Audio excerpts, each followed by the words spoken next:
She could not bear the face of her husband. Every night, she ran. She ran from her husband and locked herself in the guest room, trembling behind the door. She could not face him. She could not touch him. She could not breathe in the same room with him. Every woman ran from him. Not once, not twice. Every single time Bamidele stepped into the open square of Amoran village. People whispered, gasped, and shifted their feet. Mothers clutched their daughters tightly, as though his presence carried danger in its very shadow. The first time a young lady dared look at him, a calabash fell to the ground, spilling yams and fruit across the dusty floor. One girl even fainted. They said it was the way his face sat, uneven, heavy, like it carried a burden no man should carry alone. They said looking at him for too long made the heart beat wrongly. So women avoided him. Those who didn't run kept their distance. They took his money and never returned his greetings again. Yet, Bamidele did not hide. He did not curse. He did not shout. Each rejection, each insult, he took quietly, as though it had been written into his bones long before the village existed. And that was what terrified them the most, because despite his unpleasant-looking face, Bamidele was immensely wealthy. His compound sprawled across the edge of the village. His barns overflowed with grain. His goats were the fattest anyone had ever seen. No one could remember when his wealth began, and no one dared speak of what he had looked like before. Then one market day, a young woman walked into the village. Her curves swayed with every step, her eyes shining like sunlight in water, skin flawless and radiant. Bamidele moved towards her. She did not flinch. She did not run. She only smiled at him, calm and fearless. Shade walked through the market. Her wrapper clung to her waist like it knew its place. Her steps were slow, unhurried, the kind that made dust rise gently, not in haste. Her skin caught the sun, not bright, not dull, but warm like polished bronze. Her eyes calm, heavy-lidded, the kind that made men forget themselves. Every man who saw her wanted her. There was no man in Amoran village, no matter how noble or proud, who did not pause to look. Bamidele felt her before he saw her. When he lifted his face, the crowd waited for the scream, but Shade only looked. She studied his face slowly, as though counting something no one else could see. Her heart skipped once, hard, but she did not turn away. Instead, she spoke. "Good afternoon," she said. Bamidele bowed his head, stunned. From that moment, the village lost its peace. Bamidele and Shade started walking together through the market, holding hands, laughing loudly and eating together. Their presence commanding attention wherever they went. Her closest friend, Morayo, could not hold it in. "Shade," she whispered, eyes wide. "What are you doing with that beast?" Shade leaned back, a slight smile playing on her lips. "Beast? Let the fools whisper it," she said, lips twisting. "Beast, monster, whatever ugly name their jealous tongues can spit. But the amount of money he has is enough to buy every last one of their homeless pride and crumbling hearts." She turned, hips swaying slow and victorious as she walked away into the dark. The man every woman feared had secretly become the most irresistible man alive. Not with power or riches alone, but with a love so vast and quiet it could pull an entire village under its spell. Shade stepped out of her earth with a path already transformed. Fine wrappers like royal carpets, beads glowing in early lights, tubers of yam long as a man's arm, palm wine sealed, waiting only for her. The village watched. held in awe. Bamidele sent these gifts every day. He followed a few steps behind, gentle as a merciful shadow. When she laughed, he smiled to himself, like her joy had remade his world. Women whispered, "How? Is it a charm?" Men burned with envy. Bamidele gaze held only pure devotion. He said to her, "Shadi, there is no part of you I do not cherish. Let's get married." Her heart cracked open. She nodded, but her eyes drifted past his face to the vast glowing sprawl of his compound. Later that night, alone on a mat, crickets singing in the dark, staring up at the thatched roof as though answers might fall from it. She closed her eyes, and the thought came unbidden, sharp and honest. With all this wealth, why does his face still make my skin crawl? She whispered, voice barely louder than the crickets. He's not fine. The words burned her throat like swallowed fire. Then slowly, she drew a breath and shrugged against the mat. But he has money. She turned onto her side, thinking of the wealth and gold he possessed. And in that moment, she made a decision to marry him.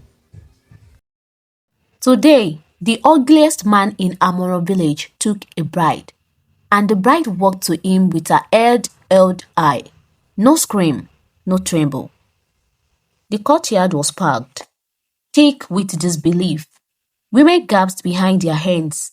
Men muttered curses. Children were pulled away. She's marrying that face? The beast?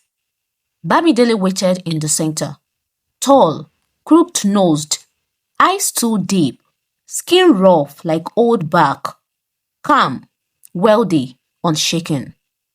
Then Shadi came forward, chin lifted, wrappers hugging her body, beads flashing like fire in the sun. Every step slow, defiant. The village watched in stunned silence.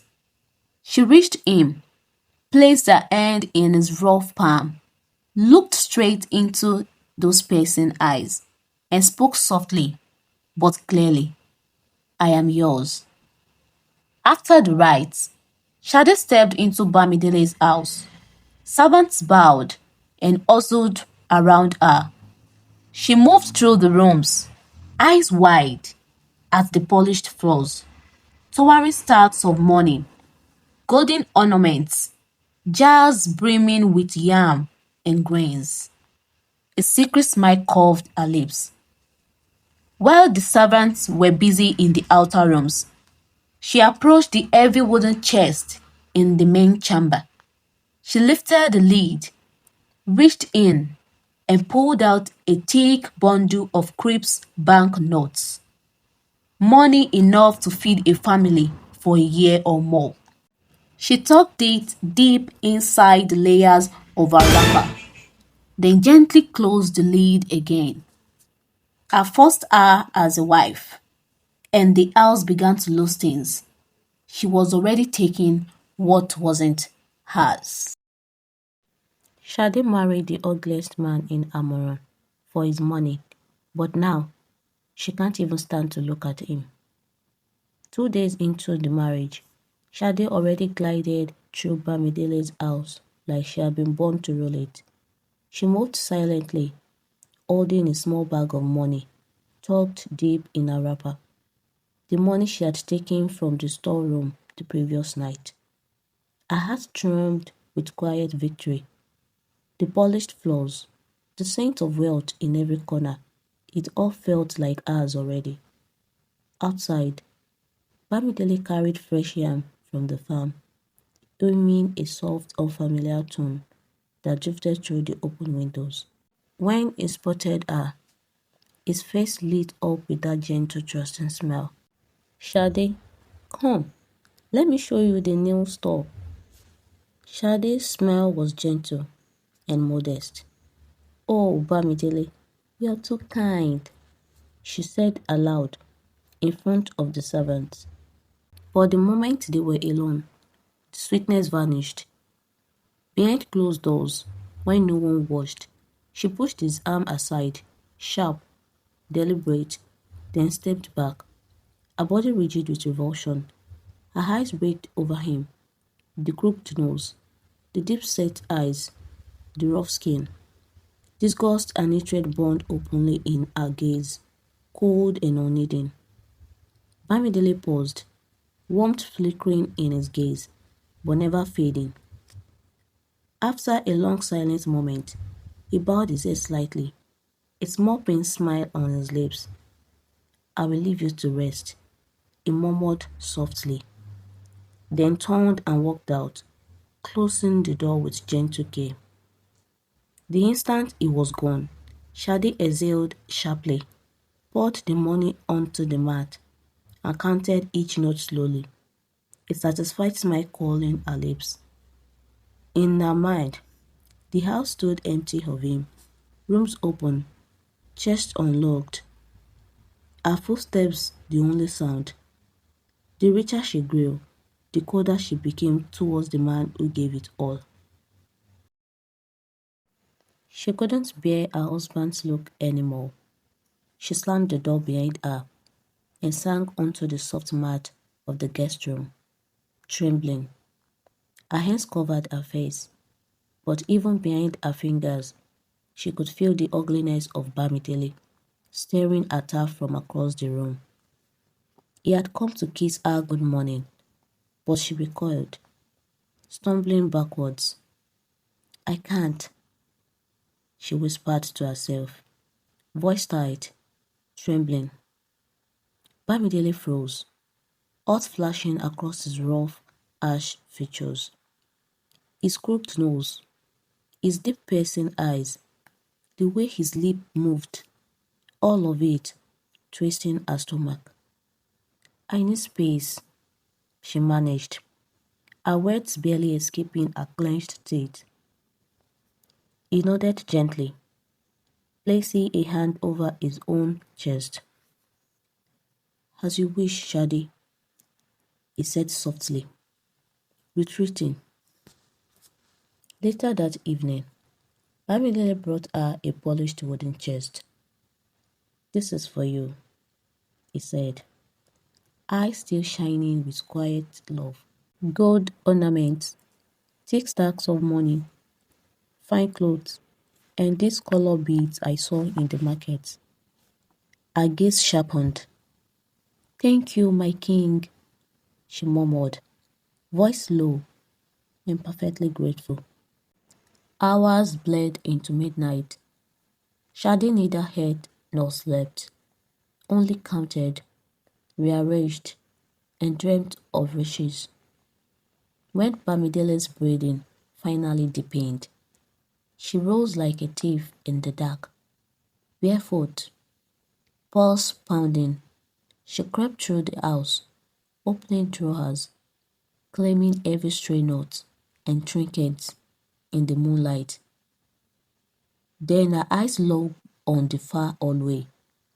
The door at the end, polished, heavy, and locked. Always locked and never opened. Shade's lips curved into a sly smile. If only I could see what is inside. Surely that is where the rest of the wealth awaits. Her heart raced, greed, daring, and fear twisting into one fierce fire. In the dead silence of the night, everything she craved narrowed to this single burning obsession: to open the door and take it all, forever. That night, Shadow returned to the locked door like a thief drawn to fire. She pushed it, pulled it, and twisted the handle until her palms ached, but the door did not move. Anger rose in her chest. She crept back to the bedroom and shook Bamidele awake, her voice soft and innocent. "Bamidele, why is that door always locked? What are you hiding from your wife?" His eyes snapped open. Fear flashed across his rough face. "Shade," he shouted, voice low but thunderous. "Stay away from that door and never go near it again." Shade nodded sweetly and apologized. To her, his fear only proved one thing: more wealth waited inside. The next night, she tried again. She jiggled the handle and pressed the shoulder against the wood. Then suddenly, with a low, reluctant groan, the door swung open. Her heart leaped. Time to claim everything, once and for all. She rushed inside, eyes wide with greed. But the room held no piles of money, no glittering treasures, no gold. Only a giant mirror, glowing faintly in the dark. She stepped closer. She looked into it. Her reflection stared back, but it wasn't her face. Huge lumps rose on her cheeks. Her nose twisted crooked. Her skin turned rough and scarred. She had become the mirror image of Bamidele. A scream tore from her throat, shattering the silence of the house. Servants came running. Bamidele burst through the door, eyes wide with horror. The whole house gathered, gasping at the sight of Shade's transformed face. Bamidele's voice cut through the chaos, heavy with sorrow and anger. "I warned you, Shade. I begged you to stay away, but your greed was stronger than my love.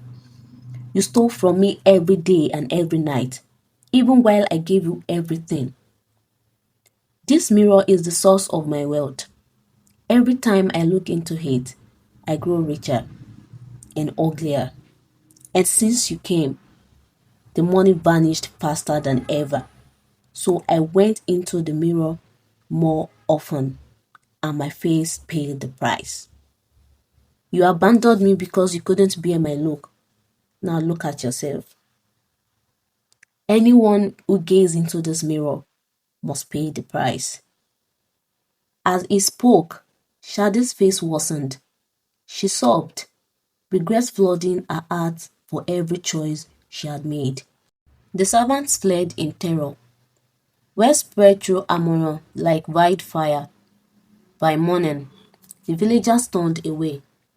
Bamidele and Shade were left alone in the vast, silent house. Two cursed faces, surrounded by untouched riches. Shade had two paths now: to stay, grow richer, and become more monstrous, or to leave, become poor and beautiful.